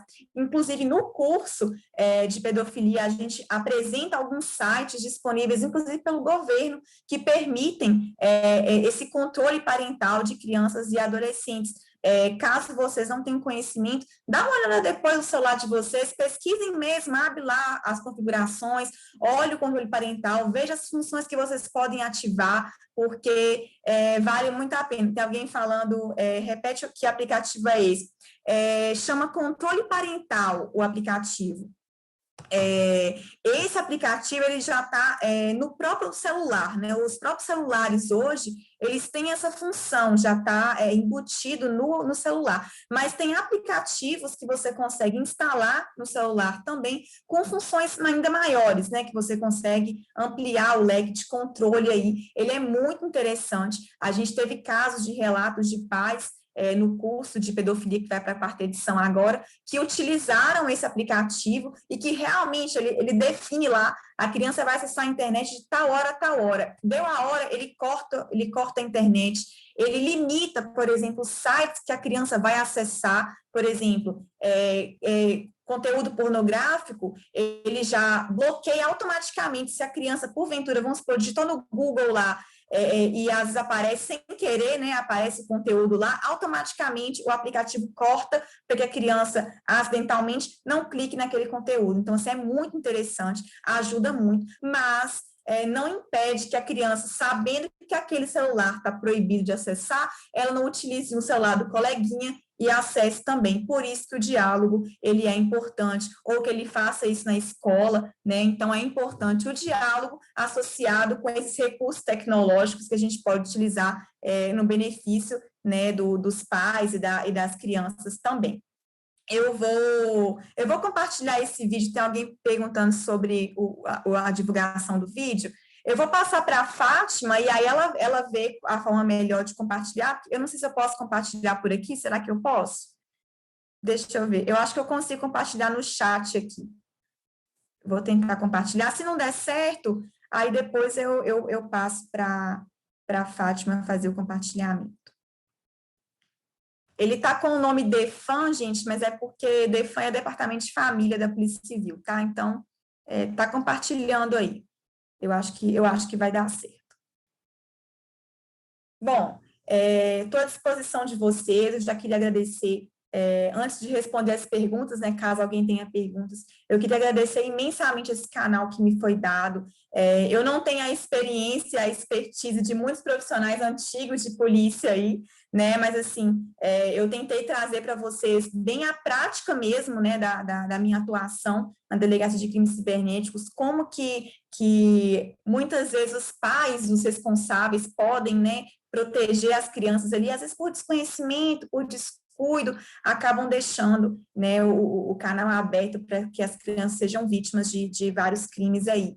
Eu espero que vocês tenham gostado, estou à disposição para as perguntas que vocês fizerem, daqui para frente também, contem comigo para o que vocês precisarem. Como eu falei, eu não estou mais na Delegacia de Crimes Cibernéticos, eu estou na Academia de Polícia, mas, de toda forma, se o que eu não souber, eu procuro saber, eu busco informação e estou à disposição de vocês para o que vocês precisarem, tá bom? Então, alguns aplicativos e aí eu não vou saber te falar, porque, como eu falei, cada celular tem uma configuração diferente, né? Para esse controle parental que já está embutido no celular, eu não sei dizer se ele te dá essa função de você visualizar as conversas que a sua filha, no caso, tem. Mas, por exemplo, eu sei que há aplicativos também vinculados, voltados para o controle parental, mas é daqueles que você baixa no celular. E aí, no caso do controle parental, você, por exemplo, instala no celular dela e instala no seu. E aí, do seu, você configura, o passo a passo é bem simples para fazer, o próprio aplicativo ensina como fazer.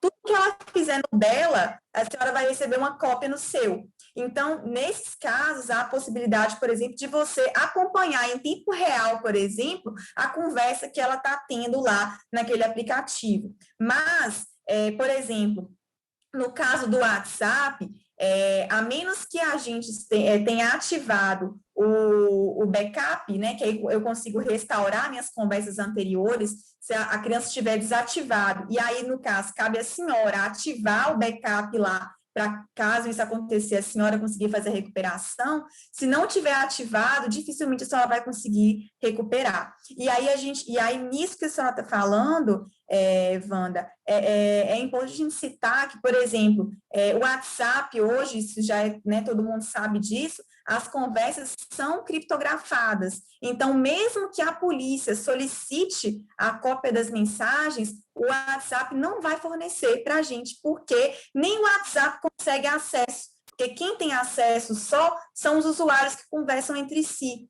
Então, o controle parental está importante aí. A senhora que vai ter que fazer esse controle do que ela conversa, com quem ela conversa, e aí é importante tanto estar ativado o backup para questão de recuperar caso seja necessário, né, até para fins de uma investigação futuramente, e também o controle parental para que você veja ali em tempo real o que está acontecendo, né? Então, tem que tomar cuidado com o tipo de aplicativo que é instalado ali para ver se ele vai te dar essa funcionalidade, tá bom?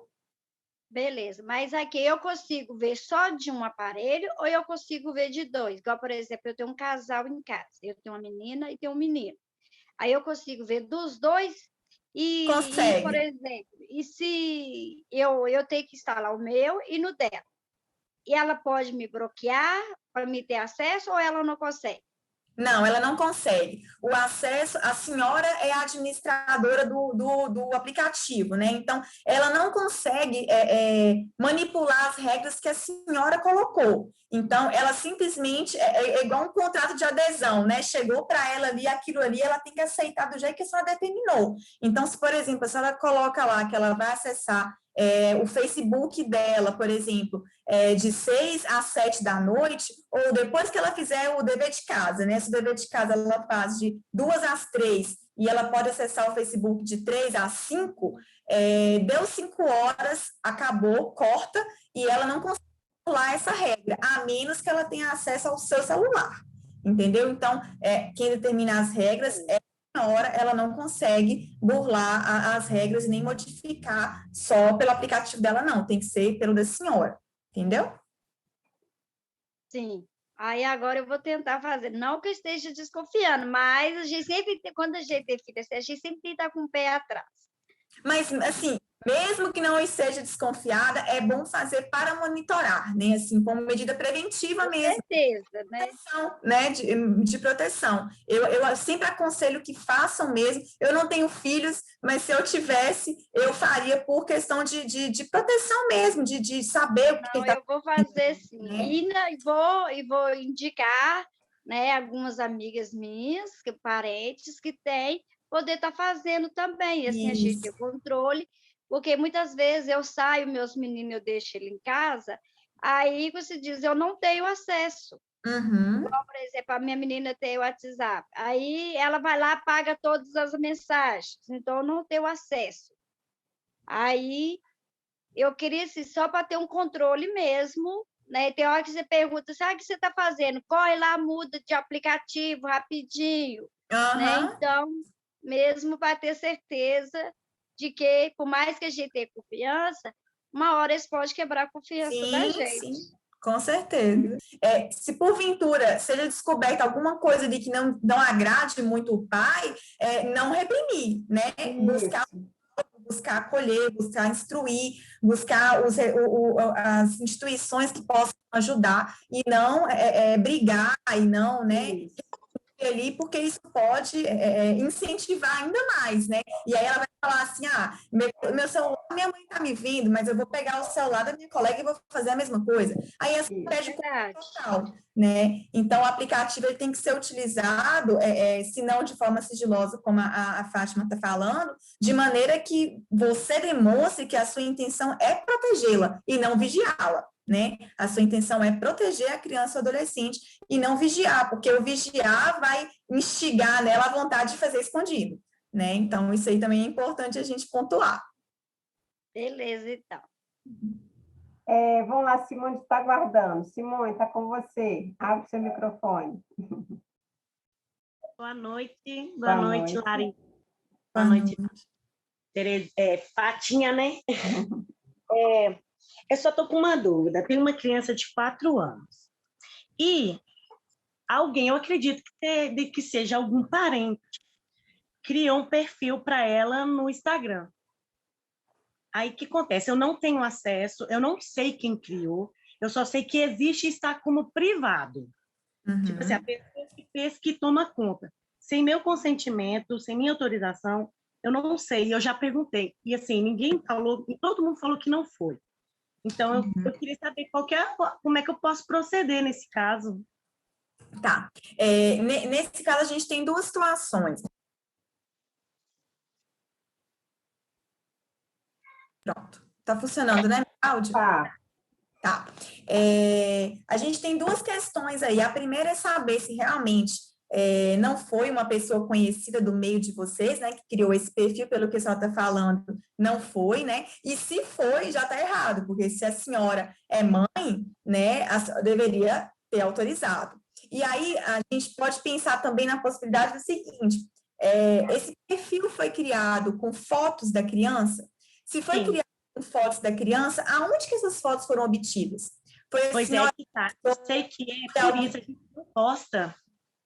Não posta? Pois é. Então, tem que ver isso, porque muitas vezes a gente recebe o atendimento de pais que acontece esse tipo de situação, né, de um perfil que foi criado, mas o próprio pai, o irmão, talvez um primo, uma tia, que postou a foto da criança. Então, já abriu ali a possibilidade de divulgar e para que seja criado perfis como esse, e que às vezes nem tem conteúdo íntimo, mas pode ser utilizado para outras finalidades, como, por exemplo, alguém utilizar a foto da sua criança para se passar por ela, né? E praticar um crime, induzindo uma outra criança a achar que é uma criança e não é um perfil. E a foto da sua filha, do seu filho, está sendo utilizado.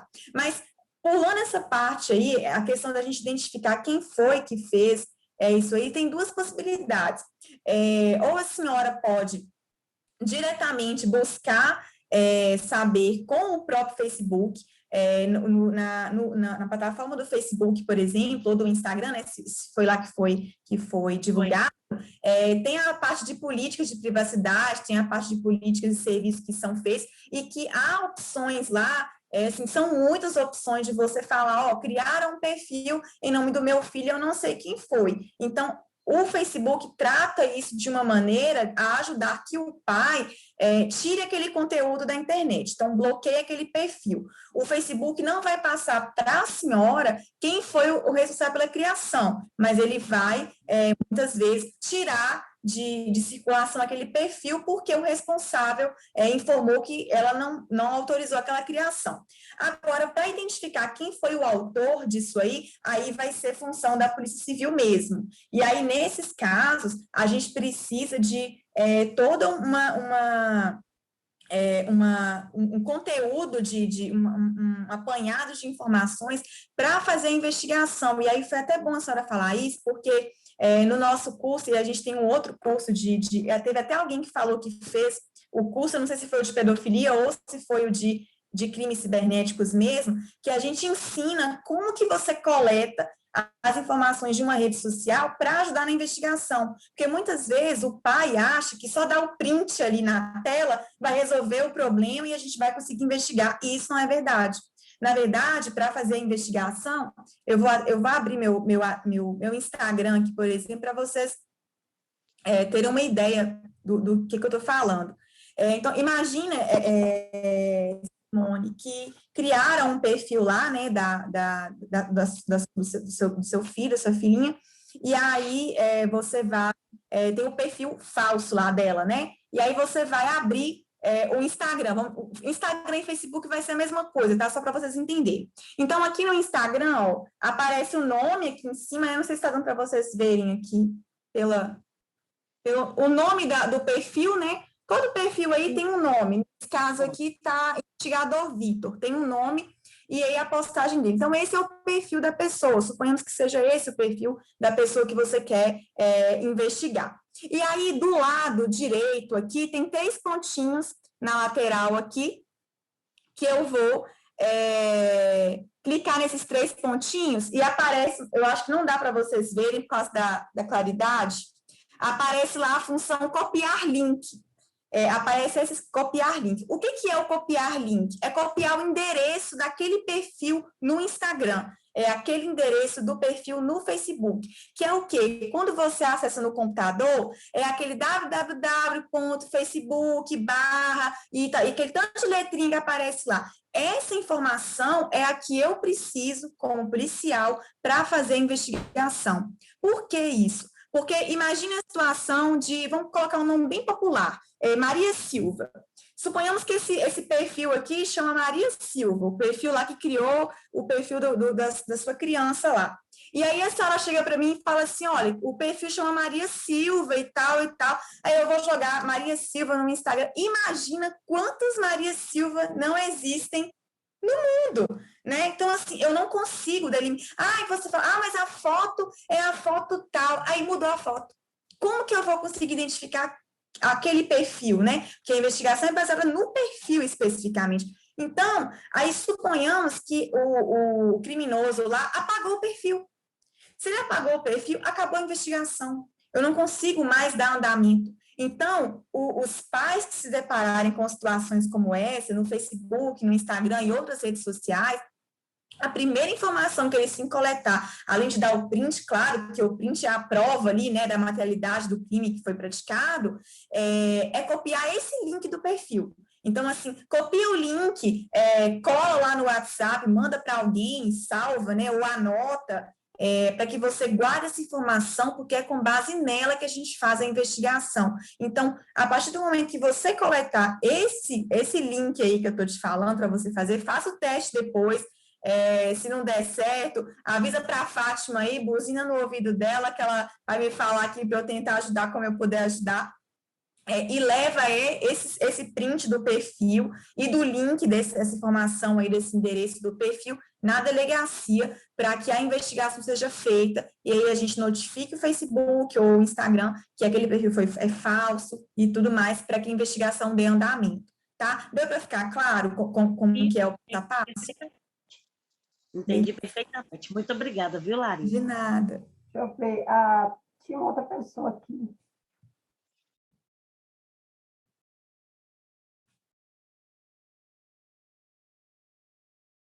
Eu acho que não tem mais não, Larissa. O pessoal não quer perguntar não, porque você tinha todas as dúvidas. Poliana, pode perguntar. Poliana? Oi? Pode fazer sua pergunta. Boa noite a todos, boa noite, Larissa, boa noite, Fátima. É a mãe do Israel. Deixa eu te falar para você, igual eu tenho duas crianças aqui, que eles mexem muito no celular. Aí, no caso, que você falou que a gente vai lá nessa configuração, se caso meus meninos perceber que eu limitei o celular dele um certo horário, e eles fazerem resetar o celular sem eu saber, aí você acha que eles fazendo esse resetar o celular, você acha que tem como eu saber não, se resetar, tem como desconfigurar o que eu fiz? Tem como desconfigurar. Esse resetar aí que a senhora está falando, eu estou entendendo que é fazer aquela formatação de fábrica, por exemplo, apagar tudo o telefone, desinstalar tudo e tal. Na prática, Poliane, eu nunca fiz esse teste para saber se vai desconfigurar, se vai tirar, né, a configuração que você colocou. Mas eu acredito que sim, porque apaga tudo do telefone, né? Então, possivelmente vai desabilitar, assim, as funções. Mas nada impede que a senhora faça tudo de novo, né? Faça a configuração novamente. Adolescente não é bobo, né? Eles vão ver que não está funcionando, então eles vão falar assim, alguma coisa fizeram no meu celular, né? Sim. Então, é por isso que eu perguntei se caso, se eles fazer essa formatação, porque aí eu vou ficar de olho para ver se eles fizeram isso ou não, né? Sim. E a palestra também foi boa, eu achei ela muito interessante, não só questão só de sexual, né? Mas acontece muita aproximação de pessoas que aproximam de crianças até mesmo para sequestrar, para roubar órgãos também, né? Não é só a questão do ato sexual também, não, né? Mas foi muito bem, parabéns pela palestra, eu gostei bastante. Obrigada.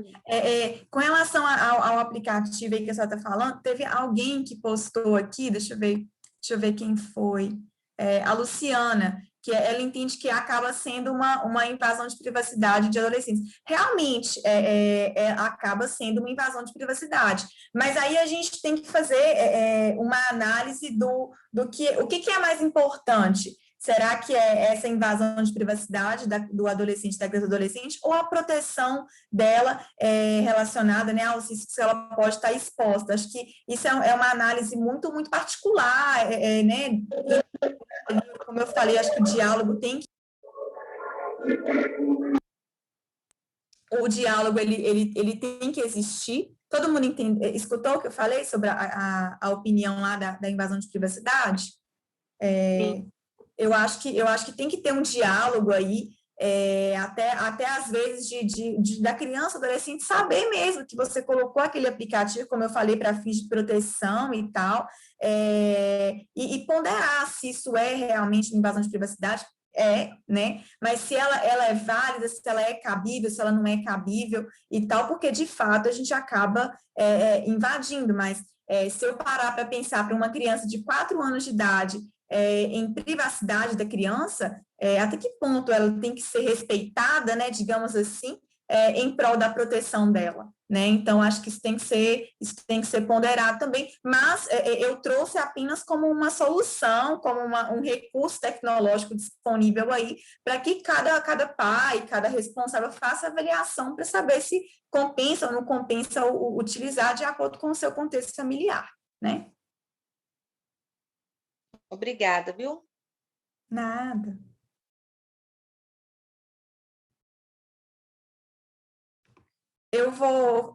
Fátima, eu vou compartilhar eu vou compartilhar pelo chat mesmo. Alguém conseguiu baixar o videozinho para saber se deu certo?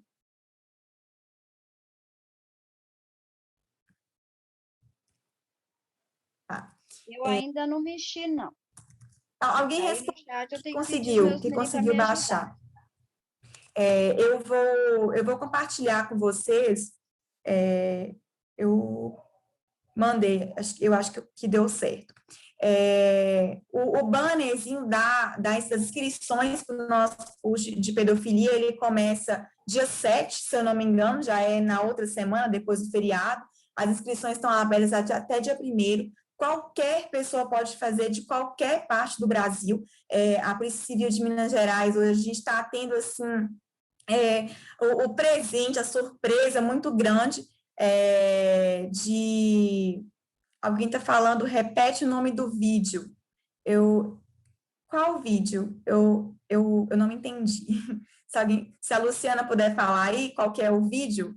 Porque eu divulguei aí no chat o videozinho das criancinhas falando. E agora eu compartilhei a inscrição do curso. Pode divulgar o máximo que vocês quiserem, para quem vocês quiserem divulgar. Como eu estava falando, a gente está tendo uma surpresa ótima na Polícia Civil de policiais e pessoas, né, do Brasil inteiro, então, estão fazendo nossos cursos, estão pedindo cada vez mais os nossos cursos. A gente, nesse curso de pedofilia, a gente está indo para a 4ª edição, ele é especificamente voltado para exploração sexual, mas a gente tem um curso de crimes cibernéticos mesmo, que ensina a prevenção, não só nessas áreas voltadas para criança e adolescente, mas dos adultos de maneira geral, aplicativo do WhatsApp, golpes de e-mails falsos, boletos falsos, que já está indo para a 9ª edição. Então, assim, ele está sendo bem divulgado, a gente tem pessoas do Brasil inteiro, de todos os estados fazendo, a gente já teve mais de 30 mil pessoas capacitadas em menos de um ano, nesses crimes mesmo. Então, assim, a nossa intenção é cada vez mais aumentar essa capacitação. Então, assim, a gente está disponível mesmo para o que vocês precisarem. Se tiverem demandas específicas que vocês querem que sejam atendidas, de alguma dificuldade que vocês estão tendo, alguma deficiência que vocês estão conseguindo identificar, eu vou falar em nome da Carepol, né, porque agora eu estou na Carepol.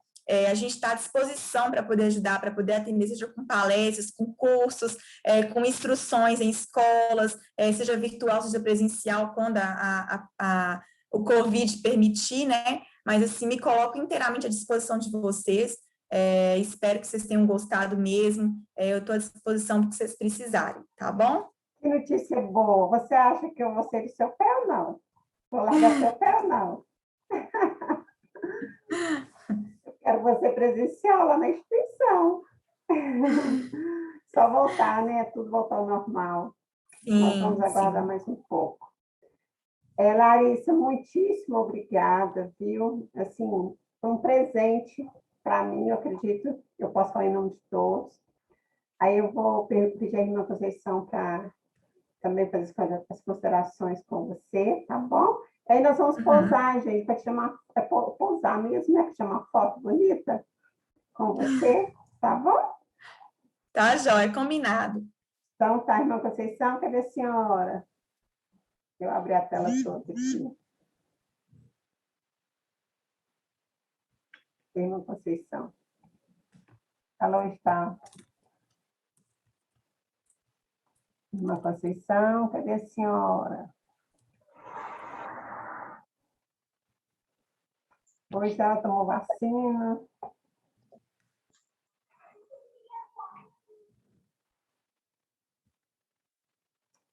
Eu acho que ela não está na sala. Vacina, tá? Só para enquanto a Conceição aparece aí. Eu tomei vacina, eu passei muito mal. Mas eu também, menina. Ontem eu tava. Hoje estou melhor, mas ontem. Eu passei muito mal, eu tive febre muito alta, eu tive todos os sintomas de Covid possíveis. Eu fiquei muito ruim mesmo, vários colegas meus ficaram. Mas graças a Deus a gente está vacinado. Isso é o que importa. Aos pouquinhos todo mundo está se vacinando. Isso é muito importante. Isso ela está aí, Eu tô irmã assim, Conceição. tô trapo, mas estou aqui, viu? Ai, irmã. Que bom. Tô um que trapi. apareceu. Febre. Tadinha, gente. A minha garganta tá vendo, a voz está meio embargada.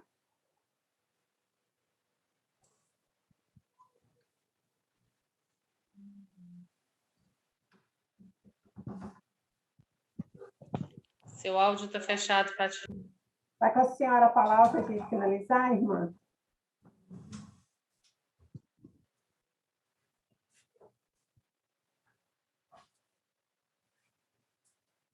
Eu quero agradecer a Larissa, né? A gente foi muito feliz com a sua fala. Graças a Deus, a gente conseguiu que você viesse falar com o nosso pessoal. Então, vira parceira nossa agora.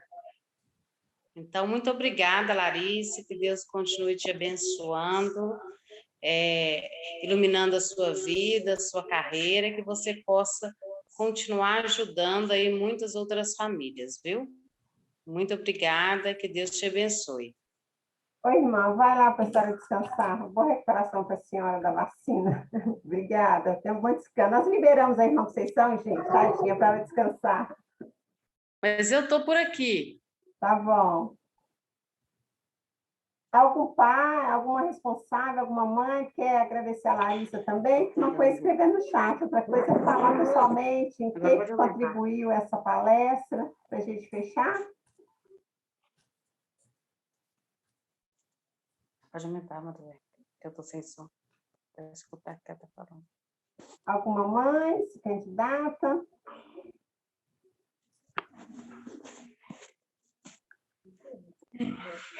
A dona Jacira? Sou eu. A senhora vai falar em nome de todas as mães e agradecendo a Larissa por a gente? Sim, claro. Eu queria agradecer e dizer que foi muito importante para a gente, né? E um conhecimento muito bom que ela trouxe para a gente nessa noite, e que a gente vai levar para a gente e para as outras pessoas também, para a nossa família, até para os nossos conhecidos, o que a gente tem com ela hoje. Gostaria também de ficar sabendo depois sobre esses que a gente sabe, eu fiquei sabendo desses preços da polícia. Eu vou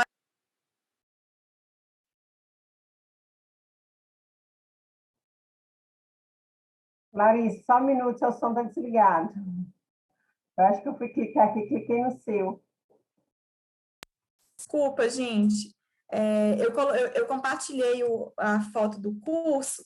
Eu vou abrir no meu aqui para vocês conseguirem visualizar. Eu vou explicar rapidinho como que vocês conseguem ter acesso também ao material, aos próximos cursos, né, que a Polícia Civil estiver fornecendo. Todo mundo está conseguindo ver?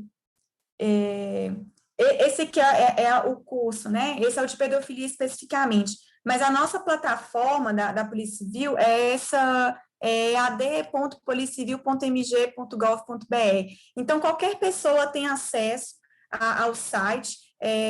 Diariamente, né, ou semanalmente, a gente sempre aconselha as pessoas acessarem lá o curso para ver se tem algum curso disponível. Alguns cursos são exclusivamente para policiais, porque são conteúdos, né, delicados, de investigação, mas muitos cursos são abertos ao público. A gente está tendo cursos sobre desaparecimentos, sobre feminicídio, sobre desaparecimento, sobre suicídio.